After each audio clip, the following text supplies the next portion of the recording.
What's up, YouTube? Today I wanted to make a video about working and going to school at the same time and just sort of talk about the struggle of being a student who's also an employee, but at the same time, from the perspective of someone like me who's 28 years old. I just turned 28 and I'm sort of trying to do the whole student employment and full-time education at the same time. So I think in general, most people who are older than probably in like the 18 to 22 range, they are way more likely to have to pay for their living expenses like housing and food and everything else that comes along with it. So in my age range, it's not exactly like a sympathetic position to be broke because you're a fully grown adult and you're expected to pay your own way. But at the same time, when you go to school, obviously that costs money. So you have to, or I take that back. No, I just totally screwed that up. When you go to school, you don't make money. And obviously it's still a huge time commitment. It's still hours worth of reading, hours worth of work, hours worth of obviously sitting in lecture and class and discussion. And you don't technically make any money from that other than like financial aid and stuff like that. My position is very much the previous scenario where I have to make money, pay my bills, pay my rent, which is extremely expensive here in Davis, California. My rent is like, I think like $1,600 a month if I was to round it.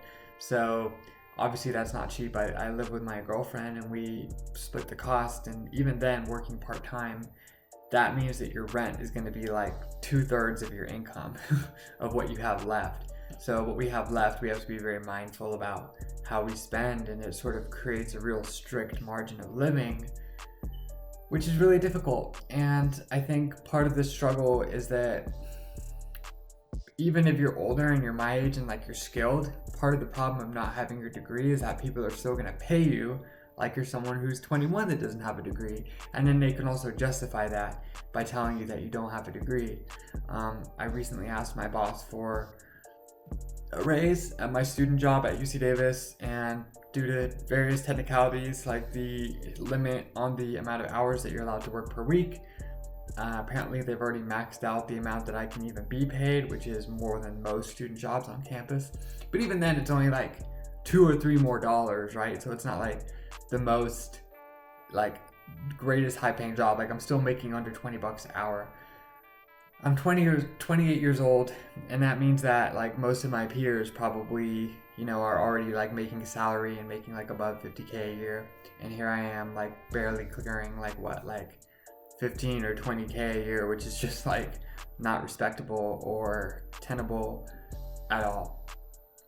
So a couple of tips I have, at least in this regard, if this is something that you're going through. For me, I think working on campus really helps because that way it's like you're not constantly running away to like an external job site. And then I think when you think of student employees, I don't know, for some reason I think of somebody working at like, I can hear an ambulance right now, I'm not sure if that comes across, but that might be like a metaphor for the state of my finances right now. But typically if you think of student employment, you think of someone who's like, I don't know, working at a Jamba Juice or a cafe, or they're being a waitress. Like, obviously I know that's not like across the board, and there's a lot of different kind of jobs that students can do. But for me, my job, and I talked about it a little bit, and I guess I won't go too extensively into it, but my job is like way more demanding. I work at a research institute on campus. I do a lot of different communications work, including like blogging and articles, but also like creating scientific content. I do a lot of like scheduling and coordinating of social media and stuff like that. So when you can only work a certain amount of hours a week and you have to get all that done, and even though it's a student position, you still have like a high level role, it can get pretty tough. And then from the perspective of my boss or from my employer, it's almost like, well, they sort of get a lot of value out of that because they get a high skilled worker, but at the same time they get to pay that worker like they were a student. And ultimately at the end of the day, right, I've told my sob story elsewhere on my channel about why I'm this age and why I'm still going to college, but even so, there's just a crunch where I'm put in, where I'm skilled, I'm not being paid at the level of skill that I possess, and then even so, and there's the whatchamacallit, fuck. There's the leaf blower. By the way, just like a little aside, like I absolutely hate the leaf blower. The leaf blower is one of my most hated contraptions that humanity has ever put forward into the world. Like, blowing leaves is the most useless job that you can imagine. You're literally moving leaves from one pile and putting them into another pile. And more often than not, these piles don't even get collected. They just blow away and turn into a mess of leaves elsewhere, perhaps like 20 or 40 or 50 feet away from the original mess. And then, you know, what I would say is just get a rake. Why not just rake up the leaves? So this vlog is, or this vlog, or this freaking, well, oh my god, this YouTube video is not about a leaf blower or gardeners, and God bless those people that do that at this apartment complex and elsewhere in the world. But obviously when you're recording a video, to have some dude who's blowing leaves 30 feet in the other direction, it's pretty distracting. So I'm just gonna sip my coffee.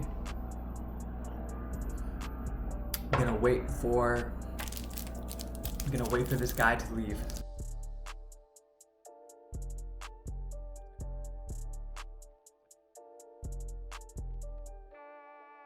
Oh, hello YouTube, I'm back. Well, I think the leaf blower guy is still lurking around the area, but just to finish up on what I was saying, because I was kind of on a roll before I was interrupted. Interesting thing about being a skilled student worker is that it's almost like my boss wants full-time productivity out of a part-time student. And I could understand from the perspective of a boss where you get a talented like adult who's in a student role to do your work for you, or maybe not to put it so cynically, but just to like absorb a lot of responsibility and like scope of involvement. And that's really great. But when you realize that the people who are telling you what to do make like literally orders of magnitude more than you do, when there's people who are making like literally, you know, more than 10 times, more than 30 times of what I make an hour, who I do more work than, not talking about anyone specifically, but, and then it's hard to justify to yourself getting paid, you know, more or less a couple bucks more than minimum wage in California at least. So these are just kind of my struggles and my frustrations, but I would encourage you to try to work on campus whenever possible, because they can help you be flexible with your schedule, because obviously they work with students, so they know they're going to have to work around your classes. I would also consider remote work, just really quickly here. People who have listened to my other podcasts and my career background know that I've done a lot of blogging. Most recently, I worked for a company called The Social Edge in New York City, and that was done remotely. And although I didn't get to make my own schedule, it was just presented to me in such a way that even though it was a bunch more work and it was a big commitment, especially in contrast to my other job that I had at the time and my school, of course, at least that being remote meant it was one less place that I had to get back and forth to and actually spend my physical time in. So whenever possible, if you can find a way to like have a little side hustle, like a hustle in addition to your side hustle, maybe you could do something remotely on the computer, but that might be a blog for another day. Well, thanks for listening to me talk about this issue. Hopefully it was helpful to you. Let me know down in the comments if you want to hear more about this, if you have any thoughts on the matter itself. I think that's it for me. I hope everybody had a really spooky Halloween. See you later. Thank you.